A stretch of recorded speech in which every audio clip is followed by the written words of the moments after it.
New fashion era for lease or sale. For more details, contact 9966116399.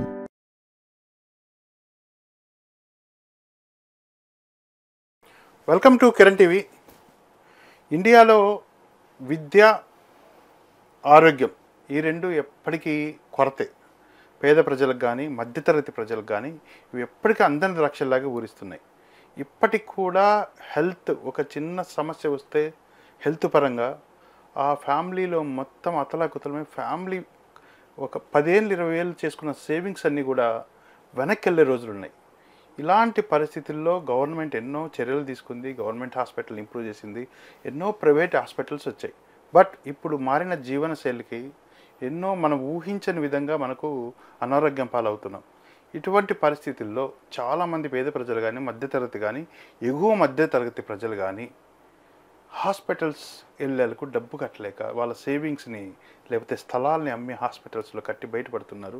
తర్వాత వాటిని return చేసుకోవడం చాలా ఇబ్బంది పడుతున్నారు. కానీ వీటన్నింటినీ అధిగమించడానికి చాలా మార్గాలు ఉన్నాయి.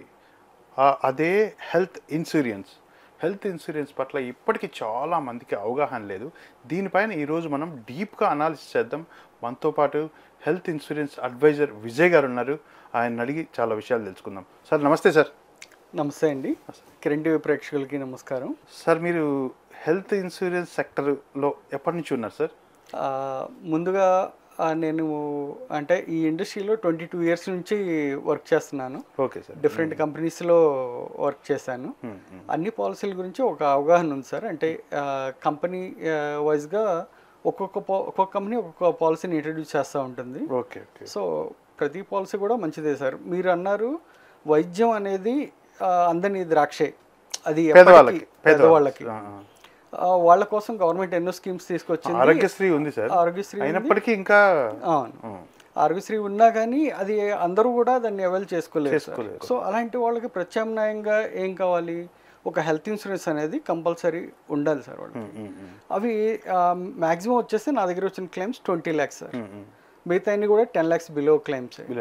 సో అలాంటిది ఒక నార్మల్ పర్సన్ ఎలాగ దాన్ని అధిగమిస్తాడు? ఆ టైంలో మీరు అన్నట్టు అమ్ముకోవాల్సిందే, తప్పదు. ఇక ప్రైవేట్ హాస్పిటల్లో జాయిన్ అయిన వెంటనే డిపాజిట్ చేయాలి. ఐసీయూ అంటే కడుతూ ఉండాలి, వెంటనే మందులు రాస్తారు. ఇవి ఇంకా ఎంఆర్ఐ స్కాన్లు రకరకాలు రాస్తుంటారు. రిపోర్ట్స్ తెచ్చి వాళ్ళు డాక్టర్స్కి క్యాష్ ఉండాలి. Cash compulsory. ఇప్పుడు గవర్నమెంట్ హాస్పిటల్స్ ఉన్నాయి. గవర్నమెంట్ హాస్పిటల్స్లో ట్రీట్మెంట్ ఉంటుంది. ఇప్పుడు కొన్ని అడ్వాన్స్ అవుతున్నాయి, కానీ కూడా అక్కడ ఏంటంటే బెడ్స్ ఉండవు. మీరు న్యూస్లో చూస్తే పేపర్లో ఈరోజు రేపు అన్ని కూడా ఏదైనా మేజర్ ఏదైనా వచ్చింది, వైరల్ ఫీవర్స్ లాంటివి వచ్చినాయి అనుకోండి, నిండిపోతారు. బెడ్స్ ఉండవు. మీరు బయట అక్కడ కింద పడుకుని ఉంటారు. ఇదేంటనేది మనం అడగలేము, ఎవరిని క్వశ్చన్ చేసే ఇది ఉండదు. అధిక జనాభా గల దేశం. అవును, అధిక జనాభా దేశం. హాస్పిటల్స్ సరిపోవు యాక్చువల్గా. ఇప్పుడు మీరు యుఎస్తో కంపేర్ చేసుకుంటే ఒక 10 మందికి ఒక డాక్టర్ ఉంటే ఇక్కడ 100 మందికి ఒక డాక్టర్ ఉన్నారు. సో ఇంత జనాభా ఉన్నా కానీ సో దాన్ని మనం ఇలాగ మనకు మనం సెక్యూర్ చేసుకోవాల్సిందే. మనకు మనం ఇన్సూరెన్స్ కవరేజ్ పెట్టుకున్నప్పుడే ఇలాంటి ప్రాబ్లమ్స్ మనం. సార్ అయితే ఈ ఇన్సూరెన్స్ నేను అన్నట్లు వీళ్ళు ఎవరైతే ఆరోగ్యశ్రీకి ఎలిజిబిలిటీ కాదో మధ్యతరగతి వాళ్ళు చాలామంది ఏ పథకానికి ఎలిజిబుల్ కాకుండా ఉంటారు సార్.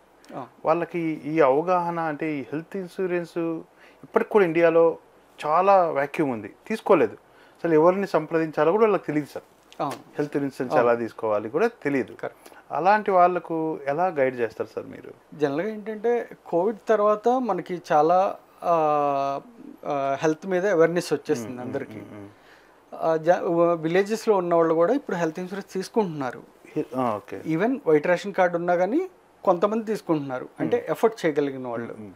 కానీ ఇది ఎఫర్ట్ అంటే పే చేయలేనిది కాదు సార్.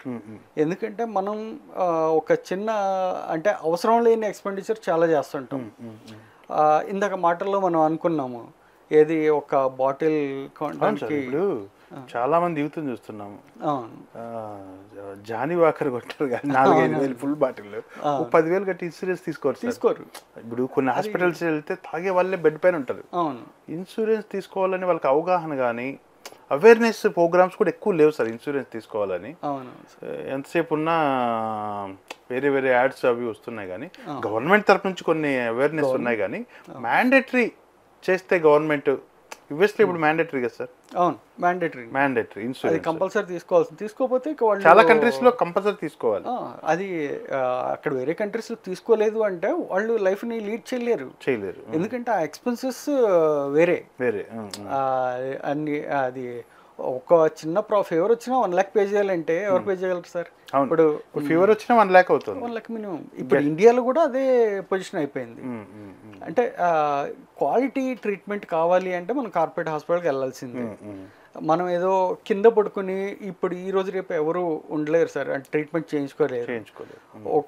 అలాంటి ట్రీట్మెంట్ చేయించినా కానీ వాళ్ళకి సరైన మెడికేషన్ అనేది అందదు.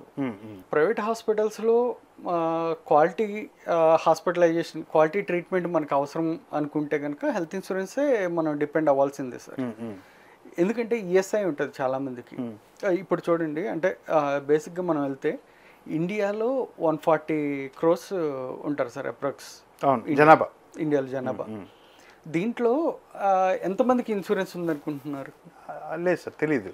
అదే అంటే ఒకటి ఏంటంటే ఇన్సూరెన్స్ కవరేజ్ ఉంది, అది డిఫరెంట్ స్లాబ్స్లో ఉంది సార్. ఎలా అంటే ఇప్పుడు సాఫ్ట్వేర్ ఎంప్లాయీస్ ఉన్నారు, వాళ్ళు ఎంతమంది ఉంటారు? ఒక 50 lakhs ఉన్నారు అనుకోండి, 1 crore అనుకోండి. సపోజ్ 1 crore ఉంటారు, 50 lakhs అనుకోండి. ఇండియా వైడ్ చెప్తున్నారు, ఇండియా వైడ్గా. ఓకే, 50 lakhsలో ఒక ఫ్యామిలీ డిపెండెంట్స్ అందరూ కలిపి ఒక 5 crores వేసుకోండి.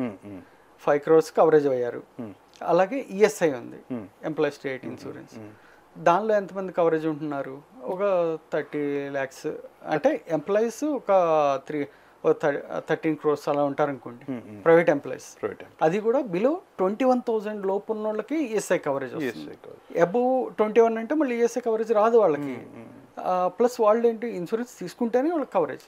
సో ఈఎస్ఐలో ఒక 30 crores అనుకోండి, డిపెండెంట్స్ ఫ్యామిలీస్ అందరు కలిపి 35.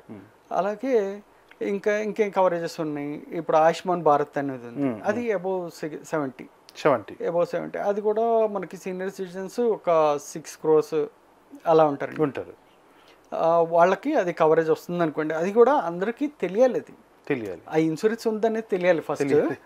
ప్లస్ దాన్ని యూజ్ చేసుకోవడం తెలియాలి. అది అక్కడ మనకి గైడ్ చేసేవాళ్ళు ఎవరు ఉంటారు సార్? అంటే హాస్పిటల్ కూడా ఈ ఆయుష్మాన్ హాస్పిటల్స్ కూడా రిజెక్ట్ చేస్తున్నాయని విన్నాం సార్. కొంత కరెక్టే సార్. అంటే అది హాస్పిటల్ కూడా సరైన ఈ బడ్జెట్ అనేది ఇవ్వాలి కదా. సో అది మనకి సంబంధించిన కాదు. అయినా కానీ ఇప్పుడు ఏంటంటే ఆయుష్మాన్ భారత్ ఆ 6 crores కవరేజ్ చేసిన మనకి ఇంకా కవరేజ్ చేయాల్సిన వాళ్ళు 50 crores ఉంటారు సార్. అది కూడా ఆల్రెడీ ఇప్పుడు సాఫ్ట్వేర్ కానీ ప్రైవేట్ కంపెనీస్ కొంతమంది 21,000 క్రాస్ అయిపోయి ఇండివిజువల్ హెల్త్ ఇన్సూరెన్స్ తీసుకునే వాళ్ళు ఉంటారు. వాళ్ళు గ్రూప్ ఇన్సూరెన్స్లు ఉంటాయి కొన్ని.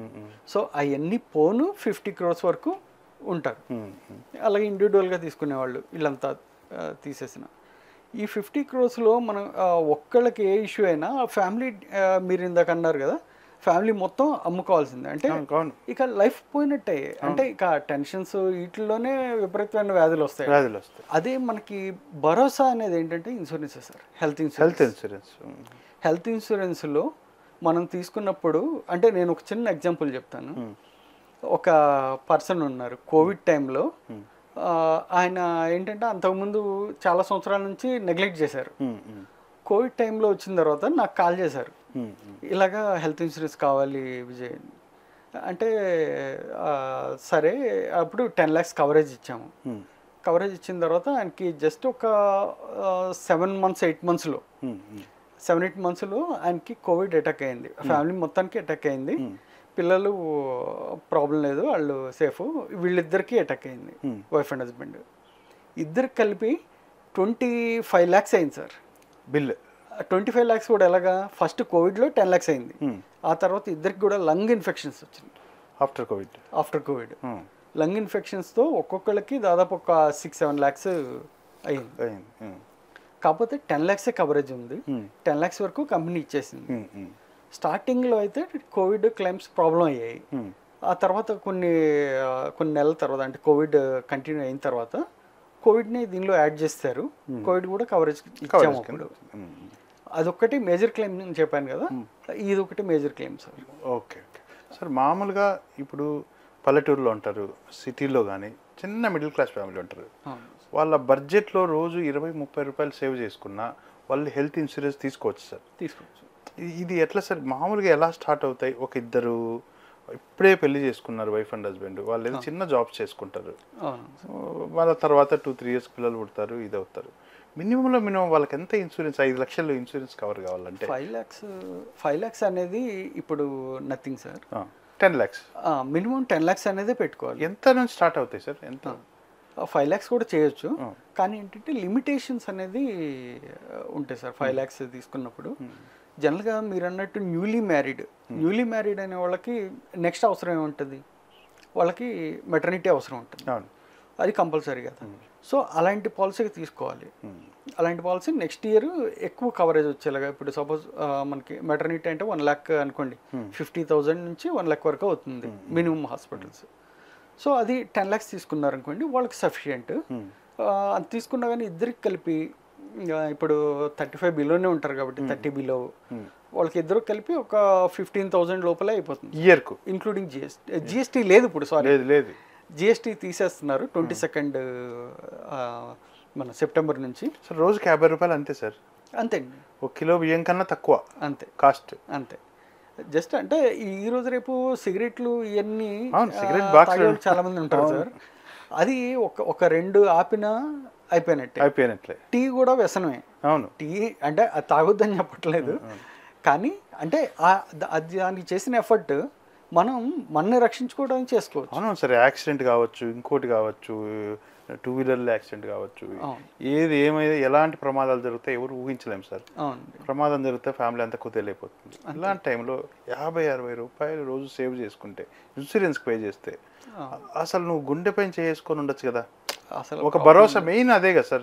ఎఫెక్ట్ అవుతే మనిషి బేర్ చేసే పరిస్థితి ఉండదు. అదే ఆ 25 lakhs క్లెయిమ్ అయిందన్న ఆయనకి ఆ 10 lakhs కవరేజ్ అవ్వటం చాలాసార్లు చెప్పారన్నమాట.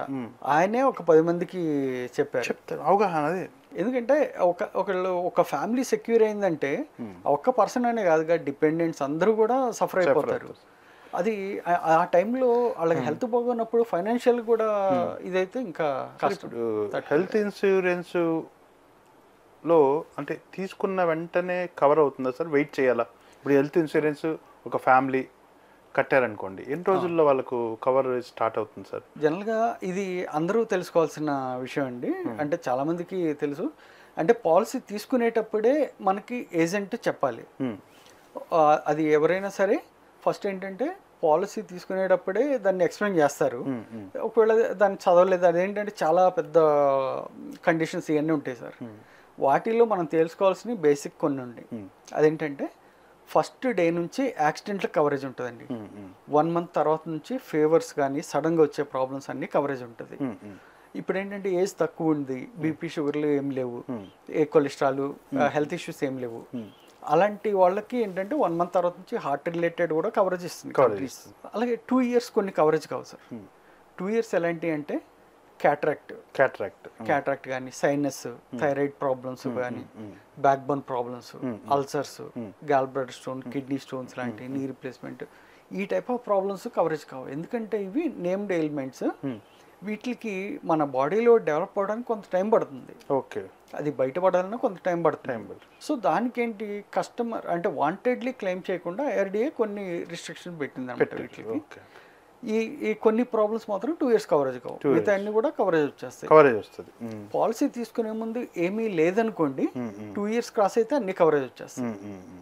అదొక్కటే సార్. పాలసీ తీసుకునే ముందు ఏదైనా ఉంటే 3 years వెయిట్ చేయాలి. సార్ వాళ్ళు మీరు గైడ్ చేస్తారా సార్? ఎవరు ఎలాంటి కవరేజ్ తీసుకోవాలి వాళ్ళు మీకు చెప్తే మీరు గైడ్ చేస్తారా? Compulsory sir. ఇప్పుడు మేము ఈ ఏజ్లో ఉన్నాం, మా ఫ్యామిలీ, మా అమ్మ ఉన్నారు, ఓల్డ్ ఏజ్ వాళ్ళు ఉన్నారు, మా వైఫ్ ఏజ్ ఇంత, మా పిల్లలు 10th class అవుతున్నారు, ఒక 7th class అవుతున్నారు, ఇలా మీకు ఎక్స్ప్లెయిన్ చేస్తే ఏ పాలసీ తీసుకోవాలో కూడా మీరు అడ్వైజ్ చేస్తారా? Compulsory sir. ఓకే. అది జనరల్గా ఏంటంటే ఇప్పుడు మీరు ఇందాక అనుకున్నాం కదా, బిలో 30 years న్యూలీ మ్యారీడ్ అంటే వాళ్ళకి ఏం అవసరం ఉంటుంది, మెటర్నిటీ అవసరం ఉంటుంది. సో ఆ రిలేటెడ్ పాలసీ మనం ఇవ్వచ్చు.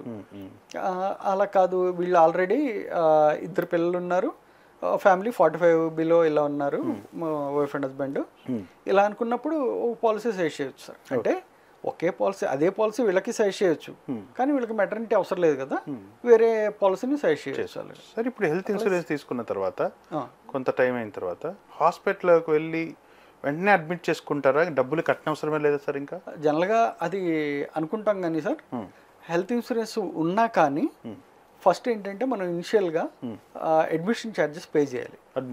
అడ్మిషన్ ఛార్జెస్ పే చేసిన తర్వాత వీళ్ళు ఏం చేస్తారంటే ఫస్ట్ మన రిలేటెడ్ డాక్యుమెంట్స్ అన్నీ కూడా ఇన్సూరెన్స్ కంపెనీకి పంపిస్తారు సార్. ఇన్సూరెన్స్ కంపెనీ ఏంటంటే ఒక 1-2 అవర్స్ తీసుకుంటుంది. అది ఎమర్జెన్సీ అనుకోండి, యాక్సిడెంటల్ అనుకోండి, అది తెలిసిపోతుంది, వెంటనే ఎక్స్రే బేస్ చేసుకుని వాళ్ళు వెంటనే అమౌంట్ రిలీజ్ చేసేస్తారు ఒక హాఫ్ అన్ అవర్లో. అదే ఏదైనా డిసీజ్ అనుకోండి, దాన్ని వాళ్ళు కొంచెం ఇన్వెస్టిగేట్ చేసుకోవాలిగా, స్టడీ చేసిన తర్వాత ఒక 1-2 అవర్స్ పడుతుంది. 1-2 అవర్స్లో అమౌంట్ రిలీజ్ అయిపోతుంది. ఈ లోపల వాళ్ళు ఒకవేళ ట్రీట్మెంట్ ఎమర్జెన్సీ ఉంది, కంపెనీ నుంచి రాలేదు అంటే, ఒకవేళ కస్టమర్ అమౌంట్ ఇచ్చినా కానీ డిశ్చార్జ్ అయ్యే లోపల అమౌంట్ మళ్ళీ కస్టమర్ అకౌంట్కి వచ్చేస్తుంది, ఇచ్చేయాల్సిందే. Okay sir. మొత్తం కవరేజ్ అవుతుందా ఏమన్నా? జనరల్గా కటింగ్స్ అనేది ఉంటుంది సార్ పాలసీలో. అది ఎలా ఉంటుందంటే ఏజ్ వైజ్గా ఉంటుంది.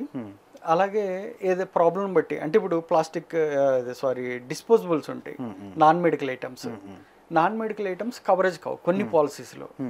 ఇప్పుడు వచ్చే పాలసీస్లో ఎలా ఉందంటే సార్, ఏజ్ మీరు 100 అయినా తీసుకోండి, హెల్తీగా ఉంటే 100 అయినా మీకు నాన్ మెడికల్ ఐటమ్స్ కూడా కవరేజ్ ఇస్తున్నాం.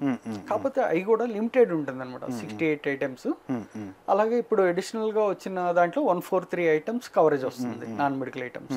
సార్ ఇన్సూరెన్స్లో తీసుకుంటున్నా ఏ పాలసీ అంటే మీరు కంపెనీ పేరు సజెస్ట్ చేయగలరా, లేకపోతే ఎలాంటి పాలసీ తీసుకోవాలో చెప్పగలరా?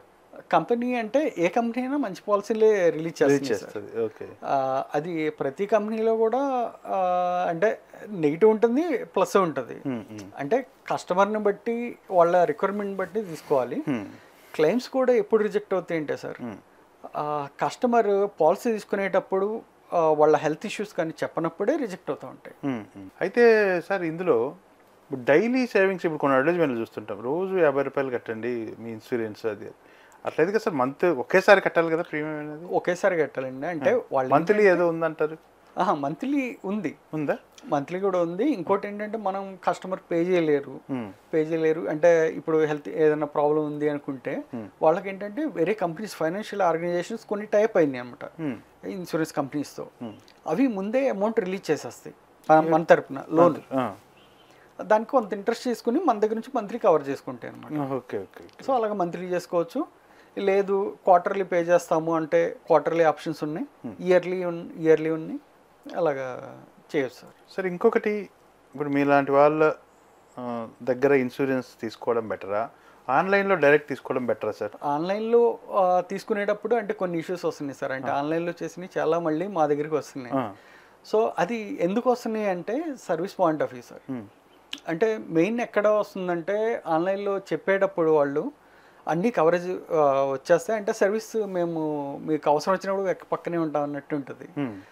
క్లెయిమ్ వచ్చినప్పుడు ఏంటంటే వీళ్ళు టోల్ ఫ్రీ కాల్ చేస్తూ ఉండలేరు కదా సార్.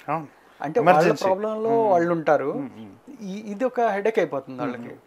సో వాళ్ళందరూ ఇది భరించలేక, అంటే లాస్ట్ ఇయర్ నాకు ఆల్మోస్ట్ ఒక 5-6 కన్వర్షన్స్ వచ్చినాయి దీనిలోకి. కాకపోతే అవి డిఫరెంట్ కంపెనీస్, ఒకే కంపెనీ కాదు, డిఫరెంట్ కంపెనీస్ వచ్చినాయి. ఇలాగ ఆన్లైన్లో కన్నా మనకి ఇండివిజువల్గా తీసుకున్నప్పుడు ఏంటంటే ఏజెంట్ త్రూ వాళ్ళు మీకు దగ్గరలో ఉంటారు, మీకు ఏ టైంలో అయినా మీకు కాల్ అటెండ్ చేస్తారు, మీకు సర్వీస్ ఇవ్వాలి. వాళ్ళు ఇవ్వకపోతే మళ్ళీ మీకు నెక్స్ట్ రెన్యువల్ ఇవ్వరు అనే భయం ఉంటుంది. సో దానివల్ల అయినా మీకు సర్వీస్ దొరుకుతుంది. మీరు ఎలాంటి సర్వీస్ ఇస్తారు సార్? ఇప్పుడు వాళ్ళకి ఎమర్జెన్సీ అయింది, మీ దగ్గర పాలసీ చేశారు, ఎమర్జెన్సీ అయితే ఫస్ట్ చేసేది మీకే, ఏజెంట్కే ఫోన్ చేస్తారు, సార్ ఇట్లా వచ్చిందని. మీరు ఎలాంటి సర్వీస్ ఇస్తారు వాళ్ళకి? అప్పుడు జనరల్గా ఏంటంటే నెట్వర్క్ హాస్పిటల్ ఉందనుకోండి సార్, మ్యాక్సిమం నెట్వర్క్ హాస్పిటల్లో మీకు క్యాష్లెస్ అయిపోతుంది, పెద్ద ప్రాబ్లం లేదు అక్కడ. అంటే క్యాష్లెస్ ఎప్పుడైనా లేట్ అయింది అనుకోండి, సపోజ్ ఇన్వెస్టిగేషన్ కొంచెం ఎక్కువ ఉంది, టైం పడుతుంది, లేకపోతే వైరల్ ఫీవర్స్ వచ్చినప్పుడు ఎక్కువ క్లెయిమ్స్ ఉంటాయి, సో ఆ టైంలో డిలే అవుతుంటుంది సార్. అంటే మా డాక్టర్స్ కూడా వాళ్ళు వెరిఫై చేసుకోవడానికి టైం పడుతుంది. సో ఆ టైంలో ఏం చేస్తామంటే మనం మేనేజర్స్ త్రూ అంటే ఇక్కడ క్లైమ్స్ టీమ్తో మనం డైరెక్ట్గా మాట్లాడడానికి ఉంటుంది. సో వాళ్ళతో మాట్లాడి మనం ఏంటంటే ఈ క్లైమ్ రిలేటెడ్ మనం కొంచెం పుష్ చేయడానికి ఉంటుంది అనమాట. ఓకే. ప్లస్ దాంతోపాటు క్లైమ్ ఏదన్నా వచ్చినప్పుడు ఏంటంటే మెయిన్ ఇంకా ఏజెంట్ సర్వీస్ ఎక్కడ కావాలంటే ప్రీ పోస్ట్ హాస్పిటలైజేషన్ ఉంటుంది. అంటే మనం ఇప్పుడు హాస్పిటల్లో అడ్మిట్ అవుతాం, క్యాష్లెస్ అయిపోతుంది, డిశ్చార్జ్ అయిపోయాము, అక్కడ మనకి ఆ పాలసీ క్లోజ్ అయిపోయిందంటే కాదు. అక్కడ మనకేంటి హెల్త్ ఇన్సూరెన్స్ ఏదైతే ప్రాబ్లంకి మనం ట్రీట్మెంట్ తీసుకున్నామో దానికి ముందు తీసుకుంటాం ట్రీట్మెంట్, డిశ్చార్జ్ అయిన తర్వాత తీసుకుంటాం. ఆ రెండు కూడా మనం సబ్మిట్ చేసుకోవాలి కదా. ప్రాబ్లం బట్టి కొన్నిసార్లు అది ₹1,00,000 కూడా ఉంటుంది, కొన్ని 3,000-4,000 అయినా ఎందుకు పోగొట్టుకోవాలి, అవి కూడా మనం క్లెయిమ్ చేసుకోవచ్చు అనమాట. అవి మెయిన్ మీరు అడ్వైజ్ చేస్తారు, ఎమర్జెన్సీలో జాయిన్ అవుతుంటారు సార్, వాళ్ళు గైడ్ చేస్తారు మీరు. అంతే. ఏ హాస్పిటల్ కొన్ని ఏంటంటే కొన్ని ప్లాంట్ సర్జరీస్ ఉంటాయి సార్. ఇప్పుడు క్యాటరాక్ట్ ఉంది, క్యాటరాక్ట్ ఏంటి మనకు ముందే ఒక 1 వీక్ 1 మంత్ బిఫోరే తెలుస్తుంది క్యాటరాక్ట్ చేయించాలి అనేది. సో అదేంటి ముందే అప్రూవల్ తీసుకుంటాం, అప్రూవల్ తీసుకుని డైరెక్ట్గా వెళ్ళిపోతే కస్టమర్ వెయిట్ చేయాల్సిన పని ఉండదు అనమాట. ఆటోమేటిక్గా అక్కడ సెటిల్ అయిపోతుంది. సార్ ఇంకొకటి, ఇప్పుడు రూరల్ ఎక్కడ రిమోట్ ఏరియాలో ఉంటారు, ఇన్సూరెన్స్ తీసుకున్నారు, పల్లెటూరులో ఉంటారు, వాళ్ళకు ఎమర్జెన్సీ హెల్త్ ఎమర్జెన్సీ వచ్చింది, paralysis, what ever it is, heart stroke main వచ్చింది, బ్రెయిన్ స్ట్రోక్ ఇవి వచ్చాయి, వాళ్ళు రిమోట్ ఏరియాలో ఉన్నారు, మీ దగ్గర హెల్త్ ఇన్సూరెన్స్ తీసుకున్నారు, వాళ్ళని ఎలా సార్, వాళ్ళకి అంబులెన్స్ కానీ ఎలా మీకు ఫోన్ చేస్తారు వాళ్ళు వెంటనే, ఏజెంట్ గుర్తొస్తారు హెల్త్ ఇన్సూరెన్స్, మీరు ఎలా ట్యాకిల్ చేస్తారు? అప్పుడు జనరల్గా ఏంటంటే ఇప్పుడు రిమోట్ ఏరియాస్లో ఉంటే నియరెస్ట్ టౌన్స్కే మనం రిఫర్ చేస్తాం, అక్కడ దగ్గరలో ఉన్న హాస్పిటల్స్ ఏమన్నా. అంబులెన్స్ సౌకర్యం ఉంటుందా సార్? అంబులెన్స్ ఉంటుంది సార్. ఇది ఇన్సూరెన్స్ హెల్త్ కవరేజ్ ఉంటుంది. అంతకుముందు అంటే అంబులెన్స్కి అంటే హాస్పిటలైజేషన్ 1000 ఇచ్చేవాళ్ళు, ఇప్పుడు లిమిట్ లేదు సార్. లిమిట్ లేదు, కొన్ని పాలసీస్లో అంబులెన్స్ లిమిట్ లేదు. అది మీరు అడ్వైజ్ చేస్తారా స్టార్ట్ వాళ్ళకు? అడ్వైజ్ చేస్తాం, పాలసీ తీసుకునే వాళ్ళకి అడ్వైజ్ చేస్తాం. అంటే ఇంకొకటి ఇప్పుడు దగ్గరలో ఉన్న టౌన్స్ ఉంటాయి, ఆ టౌన్స్లో ఉన్న ఏ హాస్పిటల్ అయితే బెటరు, అంటే డాక్టర్స్ ఎలాంటి ఏ హాస్పిటల్లో ఏ డాక్టర్స్ ఉన్నారు, ఇలాంటి కస్టమర్కి చెప్పడం వల్ల ఏంటంటే వాళ్ళు ఆ టైంకి కరెక్ట్గా ట్రీట్మెంట్ తీసుకోవడానికి కొన్ని ఇన్ టైంలో తీసుకుంటేనే సేవ్ అయ్యేటువంటి. అవునవును సార్. కొన్ని ఇప్పుడు మీరు అన్నారు బ్రెయిన్ స్ట్రోక్, కోవిడ్ తర్వాత బ్రెయిన్ స్ట్రోక్స్ అనేది బాగా ఎక్కువ వచ్చింది. బ్రెయిన్ స్ట్రోక్ అనేది ఈ రోజు రేపు కామన్ అయిపోయింది సార్. బ్రెయిన్ స్ట్రోక్ కానీ క్యాన్సర్ కూడా ఈ మధ్య బాగా పెరుగుతుంది ఇండియా వైజ్గా, ఎందుకంటే ప్లాస్టిక్ లో మనం తింటాం కానీ ఎక్కువ ఇదైపోతుంది, హెల్త్ ప్రాబ్లమ్స్ ఎక్కువ వస్తున్నాయి. సో దాంతోపాటుగా రెగ్యులర్ వైరల్ ఫీవర్స్ ఇలాంటివి మెయిన్ వస్తూ ఉంటాయి కదా. బ్రెయిన్ స్ట్రోక్ ఇలాంటివి వచ్చినప్పుడు ఏంటంటే అది సడన్గా కస్టమర్కి తెలియదు, అది ఆ ప్రాబ్లం అనేది కూడా తెలియదు, అన్కాన్షియస్ అయిపోతారు. సో ఆ టైంలో మాకు కాల్ వచ్చింది అంటే ఆ సిమ్టమ్ని బట్టి మేము అంటే ఏది కూడా మేము సజెస్ట్ చేయకూడదు సార్ యాక్చువల్గా. అంటే ఇక్కడికి వెళ్ళండి అని చెప్పడానికి కూడా మాకు ఇది ఉండదు. కానీ ఏంటంటే కస్టమర్ పాయింట్ ఆఫ్ వ్యూ మనకి ట్రీట్మెంట్ ఇంపార్టెంట్. సో మనం ఒక హాస్పిటల్ సజెస్ట్ చేయడం అనేది తప్పులేదు. అది కాక వాళ్ళు గందరగోళంలో ఉంటారు, వాళ్ళకి ఐడియా రాదు, ఎమర్జెన్సీలో ఫ్యామిలీ మెంబర్స్ కూడా ఏమీ ఇది కాదు, కాబట్టి థర్డ్ పర్సన్ ఒక సలహా ఇవ్వడం అనేది మంచిది కాదు. అది మీరు ఇది కాబట్టి కొంచెం చూస్తూ ఉంటాం కాబట్టి హాస్పిటల్స్ దగ్గరలో ఏది బెటర్ అనేది, సో అది అలాగే సజెస్ట్ చేస్తాం సార్. అంటే కొంచెం ఫాస్ట్ ట్రీట్మెంట్ కోసం తీసుకున్నాం సార్. కొంతమందికి అపోహ ఉంది సార్, ఇవి హెల్త్ ఇన్సూరెన్స్ తీసుకుంటాం ఏమి రావు అనేది ఒక ఇది కూడా ఉంది సామాన్య జనాల్లో. ఎందుకంటే కొన్ని చోట్ల క్లైమ్స్ రిజెక్ట్ అవుతుంటాయి, దానికి కారణం ఏంటి సార్? క్లైమ్స్ రిజెక్ట్ అవుతాయి సార్. ఎప్పుడవుతాయి అంటే అది మనం పాలసీ తీసుకునేటప్పుడే మన హెల్త్ కండిషన్ అనేది మనకు తెలుసు కదా, అది ఏజెంట్కి చెప్పాలి. జనరల్గా ఏంటంటే అది చెప్పరు, లేకపోతే అనుకోకుండా అది దాన్ని ఇది చేసేస్తారు. సో ఆ టైంలో ఏజెంట్ ఒక్కోసారి అడగరు, ఏజెంట్ది ప్రాబ్లం ఉంటుంది, కస్టమర్ ఒక్కోసారి ఇది కూడా ఉండొచ్చు, మర్చిపోయి ఉండొచ్చు. సో దాన్ని ఏంటంటే ఇన్ కేస్ మనం మర్చిపోయినప్పుడు ఇన్సూరెన్స్ క్లెయిమ్ వచ్చినప్పుడు అక్కడ చెప్పేస్తాం, ఇక్కడ మర్చిపోయి అక్కడ చెప్తారు హాస్పిటల్లో. తప్పదు. హాస్పిటల్లో చెప్పినప్పుడు ఏమవుతుంది, అది డాక్టర్ వాళ్ళ టెర్మినాలజీ ఉంటుంది, రాసేస్తారు ప్రిస్క్రిప్షన్లో. మీకు డిశ్చార్జ్ సమ్మరీలో మెయింటైన్ చేసుకుంటారు, కానీ ప్రిస్క్రిప్షన్లో ఇక్కడ కనిపిస్తుంది మీకు అప్పటి నుంచి ఎప్పటి నుంచి ఉంది అనేది కస్టమర్ది. సో ఆ టైంలో ఏమవుతుంది, క్లెయిమ్ రిజెక్ట్ అయిపోతుంది. డాక్టర్స్ ఉంటారు కదా సార్, అంటే కంపెనీకి కూడా ప్రతి కంపెనీకి కూడా ప్యానల్ డాక్టర్స్ ఉంటారు. వాళ్ళు ప్రతి అంటే కొంచెం మేజర్ క్లెయిమ్ ఏ క్లెయిమ్ వచ్చినా కానీ వాళ్ళు వెరిఫై చేసుకుంటారు రిపోర్ట్స్. దాంట్లో ఒకవేళ ఏదన్నా డాక్టర్ ఆల్రెడీ ఉన్న ప్రాబ్లమ్ని మెన్షన్ చేస్తే క్లెయిమ్ రిజెక్ట్ అవుతుంది సార్. మెయిన్ ఎక్కడ వస్తుందంటే problem first 2 years claim sir. First 2 years కొన్ని కవరేజ్ కాదు, నేను చెప్పాను కదా, క్యాటరాక్ట్ లాంటిది, నీ రీప్లేస్మెంట్ లాంటివి. సో వీటికి ఏంటంటే 2 years వెయిటింగ్ పీరియడ్ ఉంటుంది. అది కస్టమర్కి ఏజెంట్ చెప్పనప్పుడు ఏమవుతుందంటే వాళ్ళు వచ్చేస్తుంది క్లెయిమ్ సెటిల్ అయిపోతుంది అన్నట్టుగా వీళ్ళు అడ్మిట్ అవుతారు తెలియక. అప్పుడు ఏమవుతుంది, రిజెక్ట్ అవుతుంది. వాళ్ళు ఏమనుకుంటారు, ఇన్సూరెన్స్ కంపెనీ అనేది బోగస్ అనుకుంటారు కదా.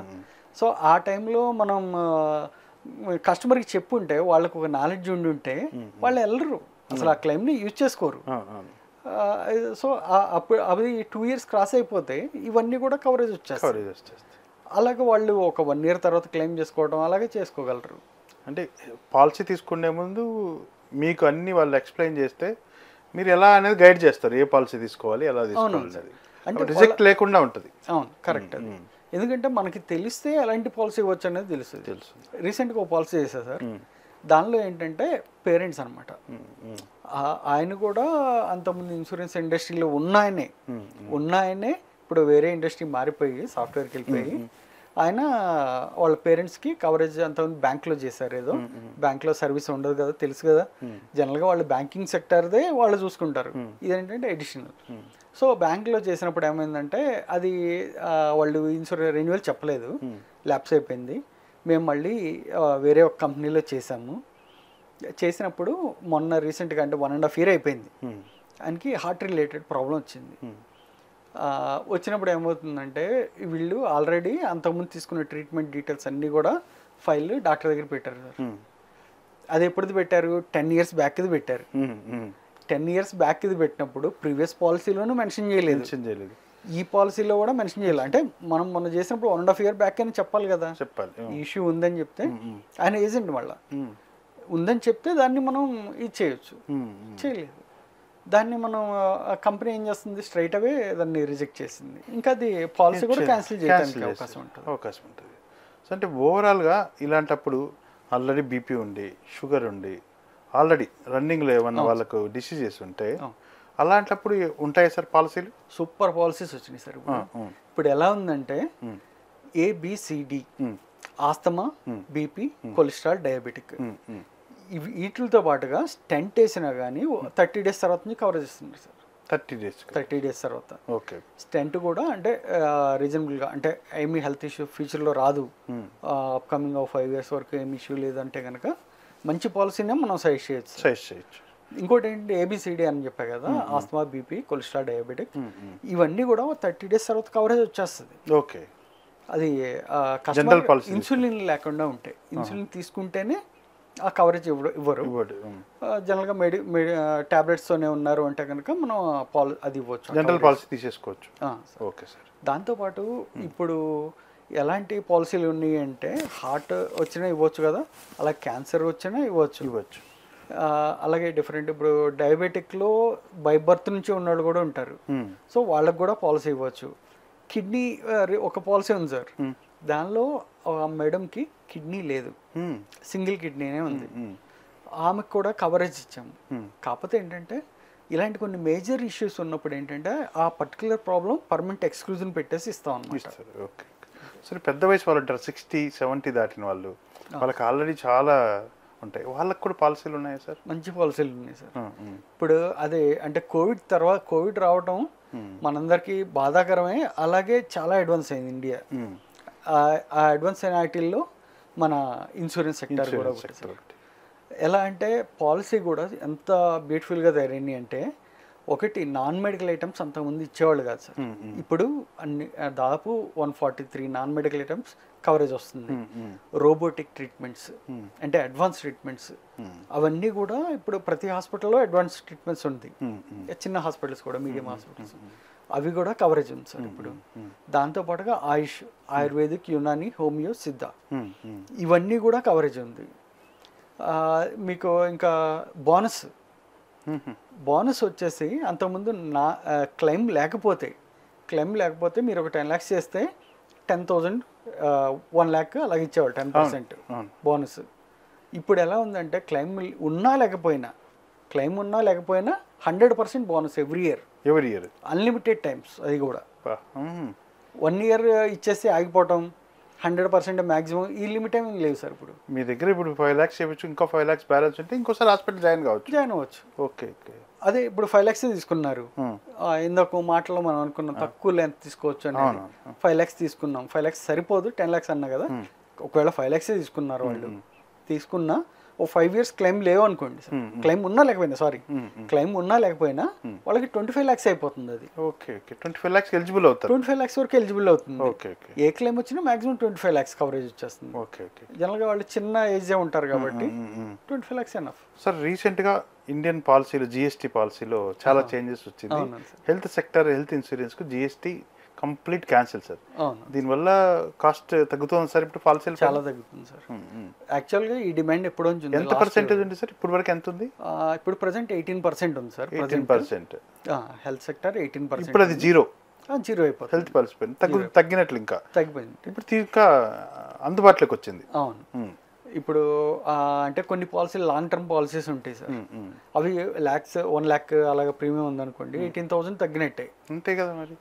చిన్న పాలసీ అయినా కానీ 2,000 తగ్గినా కానీ చాలా బెనిఫిట్ కదా సార్.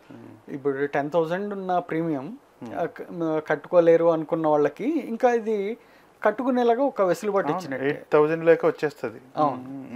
ఒక అవకాశం 10,000 వాళ్ళకి. పర్ఫెక్ట్గా జిఎస్టీ కూడా గవర్నమెంట్ తగ్గించింది కాబట్టి హెల్త్ సెక్టర్లో ఇంకా మంచి మెరుగైన అంటే ఇప్పుడు ఎక్కువ మంది ఈ పాలసీ తీసుకోవడానికి ఒక అవకాశం ఉంటుంది. జనరల్గా జిఎస్టీ లాస్ట్ 2 years నుంచి డిమాండ్ ఉంది సార్ తీసేయాలి. అనుకోకుండా ఇప్పుడు మన September 22 నుంచి మైనస్ అయిపోతుంది. సార్ మీరు ఓవరాల్గా అంటే ప్రజలు ఏమనుకుంటున్నారంటే కొంతమందికి అవగాహన లేక ఇప్పుడు మీరు అన్నట్టు కోవిడ్ తర్వాత అవగాహన వస్తుంది. హెల్త్ ఎమర్జెన్సీ అంటే ఏంటనేది కోవిడ్ చూపించింది సార్. కాబట్టి అందరూ పల్లెటూర్ల దగ్గర నుంచి కూడా అంటే వాళ్ళ పిల్లలు చదువుకుంటున్నారు, వాళ్ళకి అవగాహన వచ్చి తీసుకుంటున్నారు. ఇప్పుడు 2 తెలుగు స్టేట్స్లో ఎవరు మిమ్మల్ని కన్సల్ట్ అయినా మీరు గైడెన్స్ కానీ ఇవ్వగలరా సార్? తెలుగు స్టేటే కాదు సార్, ఇండియాలో ఎక్కడున్నా కానీ మనం సర్వీస్ ఇవ్వచ్చు. ఇప్పుడు మీకు కాల్ చేస్తే వాళ్ళకి డౌట్లు అనేక ఉంటాయి. ఓన్లీ పాలసీ గురించి మాత్రం చెప్తారా? వాళ్ళకి ఏమన్నా మీరు గైడెన్స్ కూడా మీకు కాల్ చేస్తే ఈ వీడియో చూసిన వాళ్ళు సరే మాకు గైడ్ ఏంటి హెల్త్ ఇన్సూరెన్స్ ఎలా చేసుకోవాలని గైడెన్స్ కూడా ఇవ్వగలరా మీరు? తప్పకుండా సార్, సర్వీస్ అని ఇస్తాం, అదేం ఇష్యూ లేదు. అంటే పాలసీ చేయాలి మన కస్టమరే చేయాలి అనే ఏం లేదు సార్. ఎవరు ఎక్కడ చేసినా మనం సర్వీస్ ఇవ్వచ్చు, అదేం ఇష్యూ లేదు. వాళ్ళు ఎంక్వైరీ ఫస్ట్ చేసుకోవచ్చు, కావాలంటే కొత్తగా తీసుకునే వాళ్ళు చేసుకోవచ్చు సార్. తీసుకొని తర్వాత మీ దగ్గర చేసుకోవచ్చు, మీ దగ్గర ఏం చేసుకోవచ్చు, మీరు అడ్వైజ్ అయినా వాళ్ళ ఇష్టం, కస్టమర్ వాళ్ళ ఇష్టం కదా సార్. మెయిన్ అడ్వైజ్ ఇవ్వడానికి మీరు రెడీగా ఉన్నాం, ప్రాబ్లం లేదు సార్. తప్పకుండా సార్. విన్నారు కదండి, హెల్త్ సెక్టార్లో జిఎస్టీ కూడా ఇప్పుడు తీసేశారు ఆఫ్టర్ కోవిడ్ తర్వాత. హెల్త్ ఎమర్జెన్సీ అంటే ఇండియాలో చాలామందికి అవగాహన వచ్చింది. హెల్త్ ఇన్సూరెన్స్ పాలసీ ఉండాలి. హాస్పిటలైజ్ అయినప్పుడు, మీరు హాస్పిటల్లో జాయిన్ అయినప్పుడు సివిలర్ అంటే చాలా తీవ్రమైన వ్యాధులతో హెల్త్ ఇన్సూరెన్స్ ఉంటే మీ ఫ్యామిలీని ఒడ్డున పడేస్తుంది. గుర్తుపెట్టుకోండి, 10 మంది స్నేహితులు ఉండే కన్నా 100 మంది బంధువులు ఉండే కన్నా ఒక్క హెల్త్ ఇన్సూరెన్స్ ఉంటే అందరికన్నా అదే హెల్త్ ఇన్సూరెన్సే మీకు ఎక్కువ. ఎందుకంటే అదే కాపాడుతుంది మిమ్మల్ని, ఎవరిని అడగనక్కర్లేదు. హాస్పిటల్లో జాయిన్ అవుతే ఆ పాలసీ నెంబర్ చెప్తే మిగిలిన ట్రీట్మెంట్ అయిపోతుంది. ఎందుకంటే ఇప్పుడు వచ్చేది మొత్తం హెల్త్ ఇష్యూసే, పిల్లల దగ్గర నుంచి పెద్దల వరకు. ఇప్పుడున్న ఆహార పరిస్థితులు మారిన పరిణామాలను బట్టి ఇవన్నీ జరుగుతున్నాయి. కాబట్టి విజయ్ గారిని మీరు హెల్త్ ఇన్సూరెన్స్ మీకున్న సందేహాలు, పాలసీలు, ఎలాంటి పాలసీలు తీసుకోవాలి, ఎలాంటి హాస్పిటల్స్, ఇంకా వైద్యానికి సంబంధించి ఏమేమి ఉన్నాయో సార్ని అడిగి తెలుసుకోవచ్చు. స్క్రీన్ పైన సార్ నెంబర్ ఇస్తున్నాము, సార్ని కన్సల్ట్ అయ్యి మీరు ఎలాంటి సందేహాలని తీసుకోవచ్చు. నమస్తే అండి. నమస్తే.